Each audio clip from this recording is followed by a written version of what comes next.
Dim Albasha e bëri një krahasim. Se ka prit kërkush që na me vujt ma keq se që kanë vujt shqiptarët në regjimin fashist të Miloševićit. Për cilën drejtësi e kemi fjalën? Për drejtësinë që ju jeni në udhëheqje që 5 vite. Se ka prit kërkush që na me vujt ma keq se që kanë vujt shqiptarët në regjimin fashist të Miloševićit. Zoti Dim Albasha po e bën një krahasim me kohën e Miloševićit. Në rast që nuk din e ke harru, po mundohem që më ta sjell në vëmendje zoti Dimal. Në kohën e Miloševićit ishte familja Jashari që pësoj. Në kohën e Miloševićit u dhunuan gra e djemë të ri, e burra, e të cilët edhe u vranë. Kjo ishte koha e Miloševićit. Një masakër, një terror që ende ka plagë për popullin shqiptar.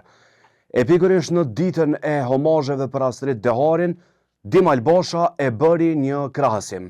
Për kë? Për aktivistin e tyre, tashmë të ndjerin Astrid Dehari. Pse po e bën këtë krahasim, zoti Dim Albasha?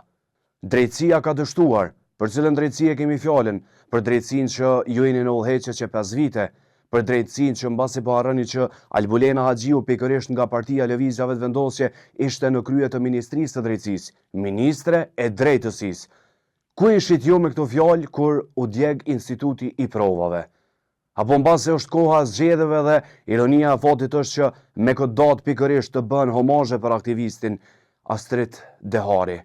A është ky viktimizim i gjithë partisë juaj, akterëve të Lëvizjes Vetëvendosje, apo është duke u fshehur diçka tjetër? E po mundohemi që çdo përvjetor, çdo homazhe për Astrid Deharin të nxjerrën ndoshta konkluza e akuza për drejtësi në vend. Mbase mundet me pas stagnime. Po ku ishit ju, Lëvizja Vetëvendosje, që ju qeverisët të paktën 5 vite të fundit? Ose në qoftë se tash filloni me mandatin e juaj, a keni me u marrë me drejtësinë për me zbardh rastin për Astrid Deharin, apo veç po bëni krahasime e po ja ktheni shqiptarëve edhe një herë kohën e Miloševićit në vëmendje, e cila nuk është e mirë, ju e dini këtë gjë.